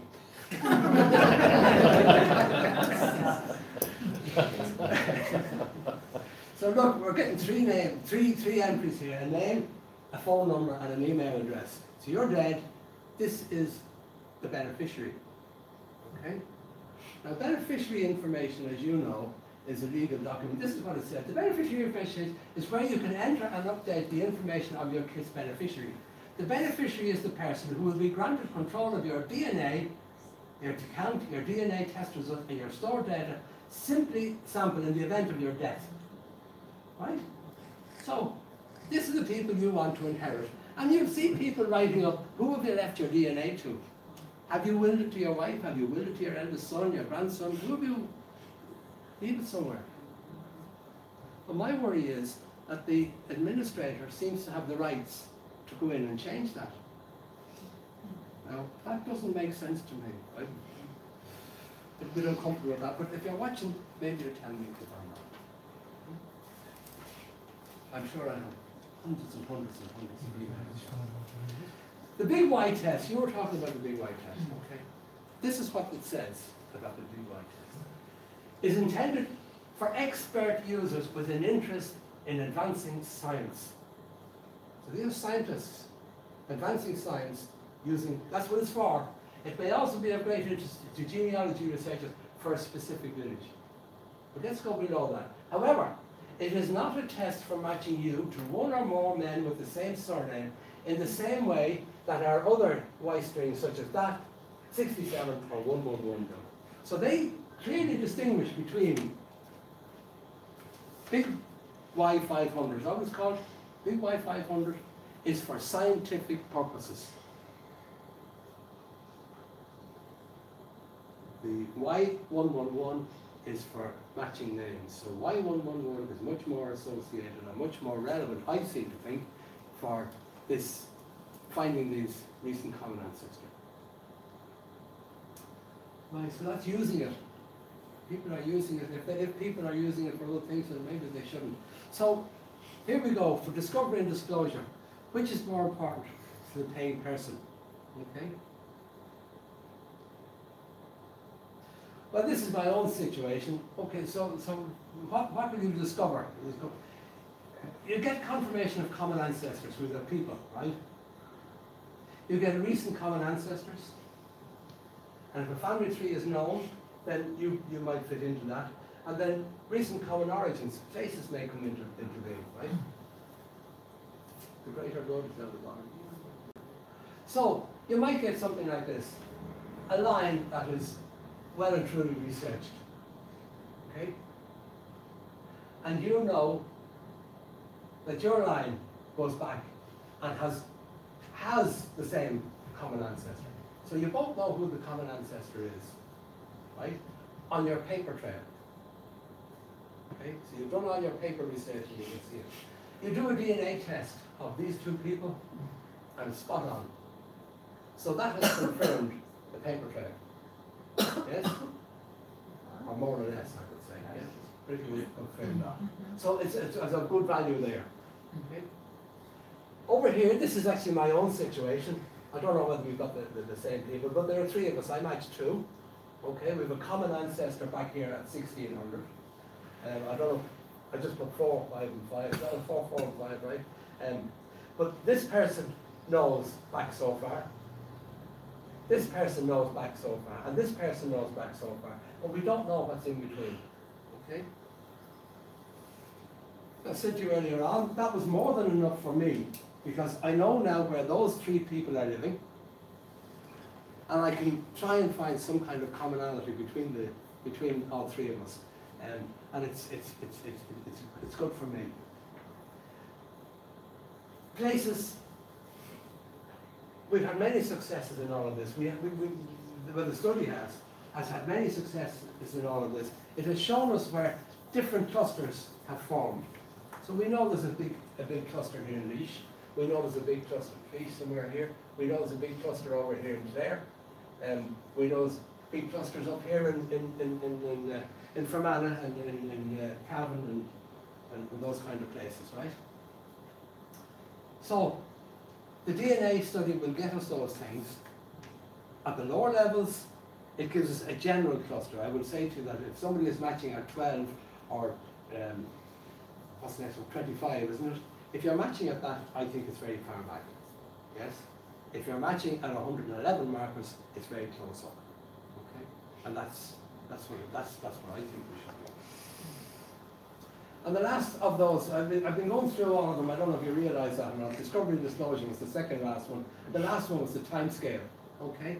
And I think I've mentioned this to you already. These are the ones that I'm aware of. Catherine has added another one there, the clergy making stuff available at certain times, right? So intellectual property rights get us back to the author's lifetime, 70 years. The author's lifetime plus 70 years after the author. Entry to predict. Right. So that would be the snip to take for $18, either at FTDNA or YC. That would confirm whether I said like the next guy might have it one down, so you might predate him. But just within that little bubble there. You don't have to do the big thing because you're so close anyway. Okay, so that's what I would want to understand, right? So what I would be suggesting to people is that they go for the 111 markers first. That's what I would suggest. And then having understood where that takes you, that you go off from that then and build up with that. So those are my 4. We won't worry too much about them. Don't worry about that. This is the new person. So, what I'm saying here is that in the same way as there is international legislation protecting intellectual property rights, or intellectual property rights, there's a need for international legislation for protecting personal DNA data rights. International legislation, we need something along those lines to be put in place, right? I don't know if you've ever come across anybody talking along those lines. I've never. Not really. But I think it has to go that way. And I give you another instance. You've been involved in it. There was a man arrested, charged with murder in the United States recently, based on DNA. Okay? So, if a wrongdoer does something and the state authorities take that person's DNA and have it tested, and that testing is used to convict that person. But once the DNA goes into some kind of a database, it can be used in other ways. And if it is used in other ways, can the wrongdoer go back after the state and sue them for using their DNA incorrectly, right? Because their DNA. So I think states, governments are going to have to take this all on board and decide whether or not it's good or it's bad. What other way are you referring to? They could be used, they could be used in another way. What do you mean the other way? It could be used for medical purposes. Not within law enforcement. I'm not kidding you. That's so. We've just seen where it's being used for wellness. No, but a criminal, the criminal database, you can't. That's locked up with the FBI. At the moment. Yeah, well, but all these things can be hacked. well, I think They can all be hacked, and the data can come out into the world, and those come out into the world. And what the then? markers that they use are not used in the general population. Those are special law enforcement markers. They're worthless. Well, I just feel that eventually we should get to the stage where we have legislation. I agree. So, Although I do agree, we're probably talking about the sunshine state killer in California. And that was actually Golden State, Yeah. you're right, it's late for me. I think in that case, they used GEDmatch, which is a free site. GEDmatch has made some legal changes in their verbiage and your agreements when you sign on. So protecting their rights, but they also tell you from the beginning, law enforcement will use our database. If you don't want it, remove or do not put your data on. Me personally, I think, now I'm saying in the future it could change, but right now at this point, if somebody in my DNA murdered somebody, I'm okay with you touching them. I'm okay with that. Not to say that 10 years from now, with all the changes that are so drastic that we've seen, that I'm not gonna say all the 40 plus people that I admin their DNA, I'm not gonna say, oh, we are somewhere where I'm not comfortable with, and I'm gonna bring them all up. But right now, I think we're okay. Sure, but in the future, we just don't know. And what would happen? Nobody knows. But what would happen if it was all hacked and the information was being used by big pharma and insurance companies and all I of don't those? think legally Big Pharma would hack. No, they Not wouldn't. when they have the money. The big farmers going to Ancestry and 23andMe, they're not going to GEDmatch. So you gotta worry, that's Okay, so 23andMe have one set of rules. yeah. GEDmatch have a different set of rules. Yes. And they all have different sets of rules. That is going to have to be normalized. Well, Has to be. it's a commercial versus just Well, it's the same as the copyright. And No, they what all I'm have to saying come is- together as the What I'm copyright. saying is the information GEDmatch comes from 23andMe and Ancestry, so somebody's gonna hack, that's the place to do it. Oh, it doesn't matter where it is, if it's hacked, it's hacked. What I'm saying is that there's legislation needed. That's all I'm saying. That is true. And I will point out that there is a discussion about this, because if you go on GEDmatch, maybe I'm okay with it. But what about all my relatives? Like, you can figure out who my brother is, he doesn't have to be in there. You know, it's all the people you actually are uploading without yourself, you know, it's your family. And that's more of a discussion. What about them? They did not give their consent. Well, if you uploaded it, you should have their consent. Everybody Well, that I can't upload, get I my- get an email or some Oh, confirmation no, allowing not it. personally, but I'm saying, I'm in there, my brother is not. Okay, can we keep bring going. it back Yeah. to this? So, the other issue that seems to be coming up in all of this is the transfer of DNA from one company to another. Okay? And I've been trying to take the view that if it's possible to shift billions of dollars electronically from one bank to another bank, it should be equally as simple to transfer DNA from one testing company to another, right? And again, we probably need some kind of legislation for that. So that's the same thing there, electronic funds transfer is the same thing in it, okay. Not worried about the next slide, I'm not worried about the next one, okay. So I'm saying to you now that we should have some kind of Fitzpatrick DNA policy manual, some kind of a document that tells us. So somebody says, I want to join the Fitzpatrick DNA study, what does that mean? We have some kind of a manual that gives us a policy for DNA testing, right? And I also think we should have a code of ethics statement for test takers, administrators, and testing companies, and others in the DNA study, right? So what would be ethical for their behaviour and so on? What's ethical for me as somebody taking a test, if somebody's paying for that test? Okay, so we bring all of those things together. What are the situations for the type of things that you'd be looking at there would be aims, levels of testing, and successes. In the document, you'd explain to people. You'd talk about the ownership, the privacy, the access, the use, the disclosure, and the timescale, right? And the code of ethics. 5 years later, I would write that it would require historians, genealogists, and DNA scientists to bring clarity to the soup of Irish DNA. It's not going to be one group of people who are going to do it. It's going to be a whole group of people who are going to do it, right? They all have a different perspective on all of these things, and they're all going to have to work together to do it. But it's a long way from where we were 5 years ago, saying with a bit of luck we'll be able to say how many generations there is in a mutation. I have much more to say. Okay, so my advice would be to pay for your own DNA tests to 111 markers and share it in the entire database, right? Only. So what I'm really saying is that you don't share it in the Fitzpatrick DNA study. You share it in the main database, and only in the main database, until we understand where things are going, right? Then I'm saying to you, you should consider your engagement with the Fitzpatrick DNA study. I was in 4, and I dropped out of 3 of them. I only remain now in the Fitzpatrick one, and in that one I'm at a minimum level of engagement, right? So I'm reducing it all. I know others have opted out of it altogether, right? I'm saying we should start a new Fitzpatrick DNA study with a testing organisation that complies with our needs. We tell them what we want, right? We've had 2 already, and talk now is that maybe we should have another one. I'm talking about moving it to a university or somewhere like a college of surgeons, but we don't want to jump into another scenario that falls apart in a few years' time. So we need to look at that as well, right? We need a policy manual, and we need a code of ethics that people will be comfortable with. And I'm saying finally then, to do your part, to get legislation for protecting and transferring personal DNA data. That's all I got to say. We'll meet them all good from there.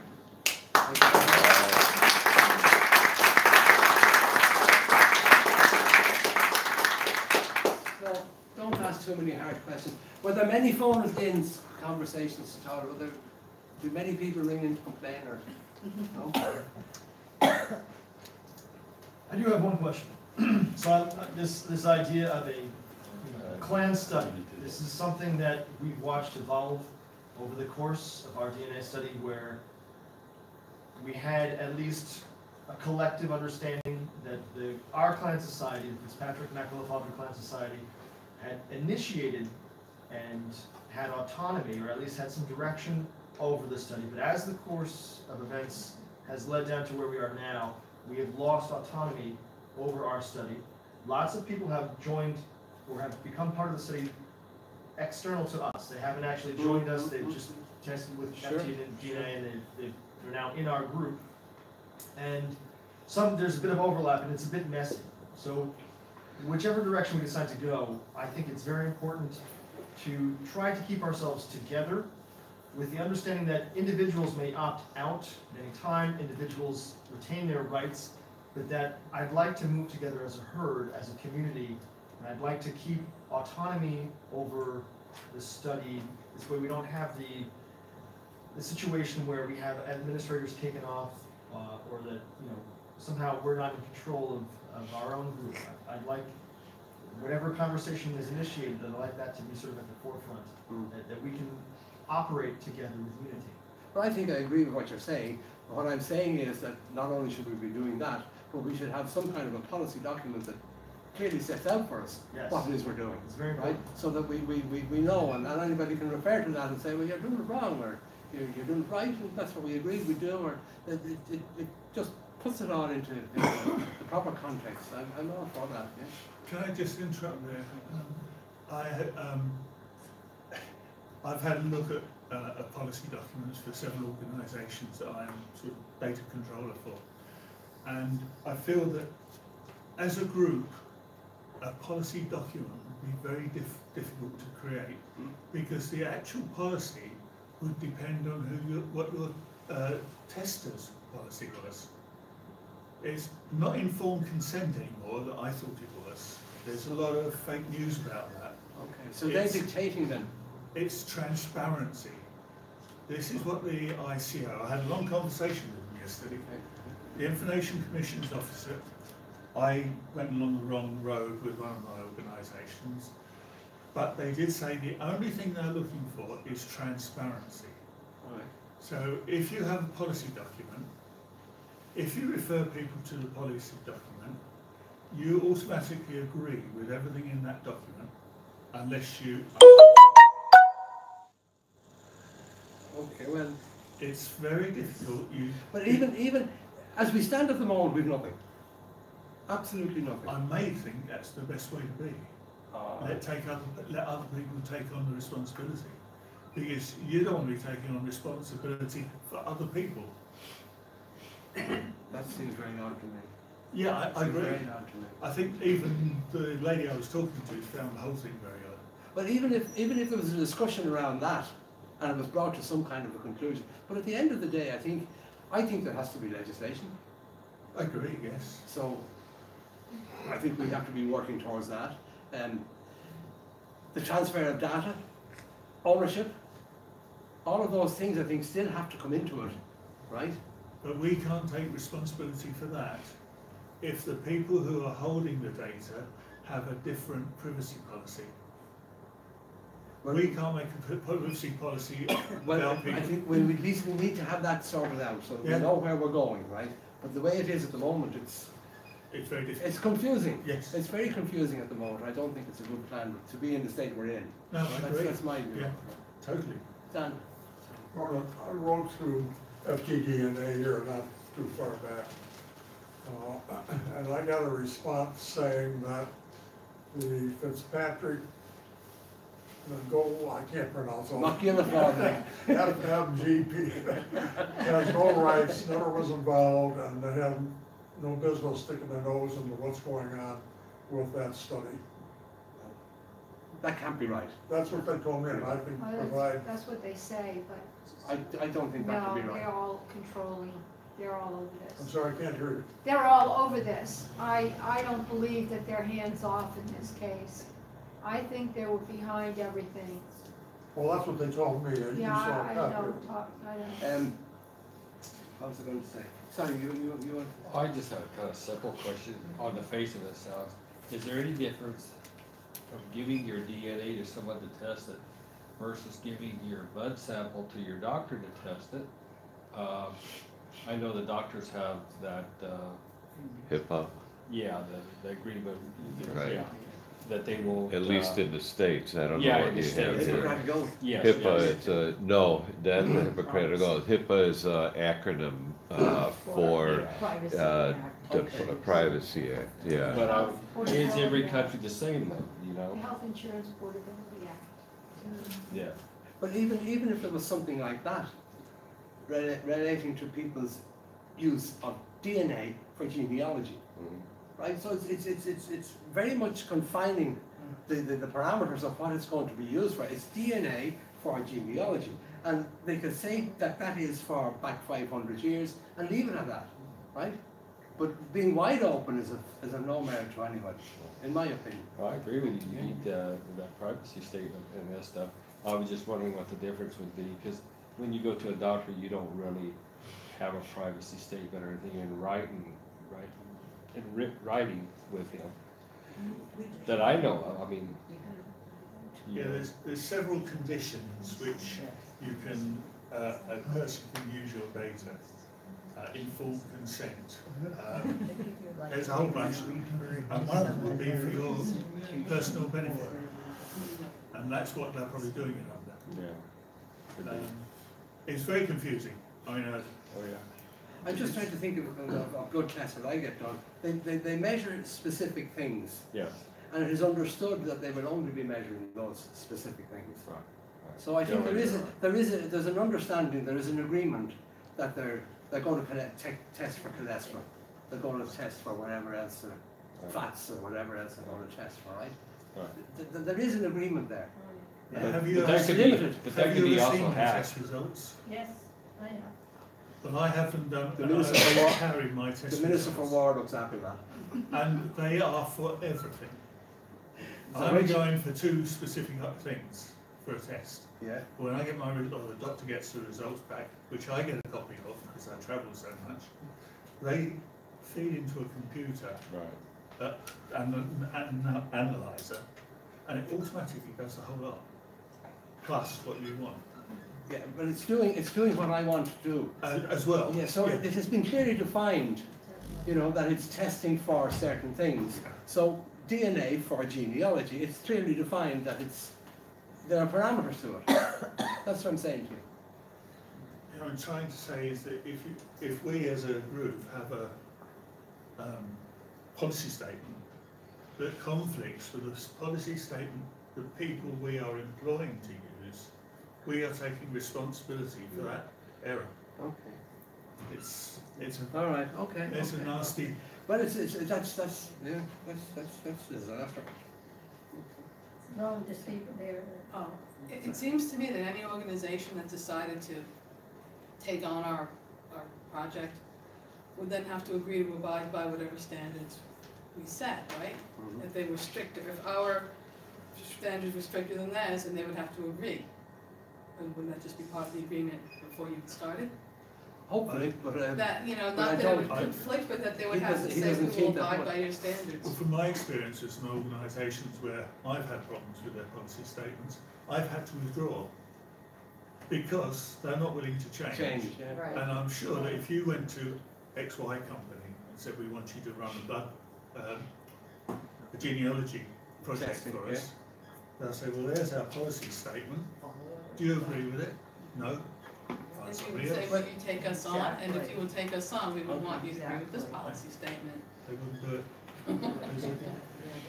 It's a big opt-out now. Because most people don't, we all get emails with sending policy statement. Who reads it? If you don't want to be involved, unsubscribe. The problem is that most people don't read the policy statement, and by not unsubscribing, they're consenting. And this is, you're signing up for all sorts of things you never even knew, and it's. All right, John. Oh, yeah. John, you want to say something? Yeah, thanks, Ron. First of all, I'm a relative novice at all this game. A lot of what was said here tonight went way above my head. I didn't have a clue what was happening.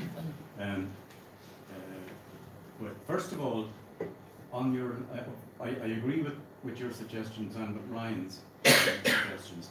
I think we need some kind of control and some kind of idea where the whole thing is going. I was a little bit confused about the first point on your last slide, which I think you suggested that we should participate in the entire, that we should get our DNA results up on the entire database. Yes. But not give consent for the Fitzpatrick DNA project. I'm a bit confused about all that, but I think I have some inkling about, because of all the problems that have been going on recently. But can I just before you answer that, Ronan, can I just ask, what did that first point on your last slide mean? Does it mean giving written consent to FTDNA to publicize your let's say your Y 111 results, identifying, let's say, They're not me published. They're not as a published person. publicly. They're not published publicly. The information is put into a database, Yeah. and using that database, they're able to say to me, "You match 1, 2, 3, 4 individuals, right? And you're 4 steps away on one, you're 4 steps away on another, you're 9 steps away on another, and you're 10 steps away on the other." They tell me the person's name. They don't give me any more information. They tell me about. They give me an email number for them, right? And they give me who their most recent, their furthest back ancestor is, right? So there's a small tree there, right? That's because they've given their consent. Yes, Because and those I've given consent to go into that database, that main database. So that identifies the people for you, just for the people that match. The Just 4 one of or us, the the other. 5 of us will know that information. But nobody else. People within the testing company. That's my understanding of it. And what about It's the only Fitzpatrick? us. What about the They won't Fitzpatrick know. project? No, until I join that project, nobody else will know. Okay. So it's while once I just send in my DNA, I send in my sample, they test it, they put the results into this entire database, they run a software program, and they tell me what the matches are. Okay. The last question I have, and I don't know who can answer this, maybe Colleen, but when I give my cheek swab to FTDNA and I order a Y111 set of results, and they give those or they haven't given it to me, they've given me the results that I can see on their database. I presume the way I can put those on my hard drive is just download them. Is that it? Or should they send me the results in some way? You can download them. Just I don't think they send you out a hard copy anymore. No, You no, just download. just Yeah, download. And there's a little button you click on, and you get the whole thing in a spreadsheet. Yeah. Supplementary to that, when they take the swab, when they actually receive the swab, do they do the full the whole genome sequence? No, I don't think unless you pay for it. They will do what you. But if what they you want pay to, for. if a secondary company approaches FTDNA and they want to do some kind of analysis for health or whatever purposes on anonymized DNA data, the full genome sequence, can FTDNA provide them with that? I think they can, but not with your name to go with it. I think all the companies, when you do the informed consent terms of service, sign all that, you agree that they will keep you private, but they are allowed to use your DNA for what they want. The full DNA. Outside of your own, without your identity attached to it, yes, whatever they want. But not just the results that you have ordered, not just the Correct. 111. They I can think give that the is full correct. whack, full Monty. I think they can do that. I am not sure, but I think they can do that. I think you would want to ask them that yourself. Without your name Get their say on that, what the truth is, what their policy is. I think they cannot. Ask that, and if you could tell us. I think that you have to give your permission for the kind of testing. And once you do that testing, I think they can use that. I'm not sure. I'd be very interested in knowing the answer to that question. You'd have to ask them. It's difficult to ask questions, but you can show you how. Okay, thanks. Thank you. Was there somebody over here? Yeah, I'm just going to kind of, I guess, bring some of these things together where I think I completely understand with the ICO with policy documents belonging to those companies, but I think what you're aiming at is having at least a set of principles or understandings of Set of guidelines. Yeah, exactly. Set of guidelines. And Policy might be a little bit too strong a word for it. because then that kind of keeps it very distinct, whereas at least saying this is what we want to look for, and if you're choosing a company to do this, at least it's steering us in the right direction, or at least highlighting if that company makes some changes that then move away from what the original intention was. And put limits on it. So, yeah, Put limits on it if we can. I don't think we can. I think those be steadfast. So people can opt in or out. So this is what we're assuming we're all doing and what we're looking for as a group, and kind of get that agreement in principle. And then at least we know if something's kind of moving away from any form of document, you are taking responsibility for making sure that it doesn't happen further down the line with somebody who is doing the testing, who you have no control over, we have no control over. Personally we do, as a group not. Then how do we know, or how would we look for if a company changes their rules and decides they want to give more information Well, to if a they third change party their- or something? If they've Then do we get changed, some kind of flag say, actually, this company slightly changed what they're doing, is that still what we all want to support? they have to notify you if they make a change in their policy, in their privacy policy, that has to be, you have to be told that. FTD&A changes their terms of service all the time, or very, until now, they can do anything they want, basically. They're very controlling, and they can do whatever they want. And now, if you log into your account, you automatically agree to their terms of service. You can't get your data unless you agree. And that's not just GDPR, that's the US as well.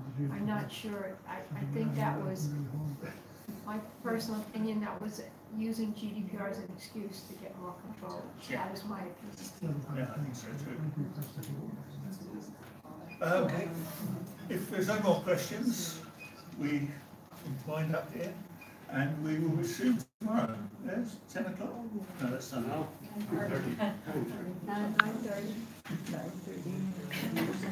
You gave me the wrong. 9:30 tomorrow. Here again.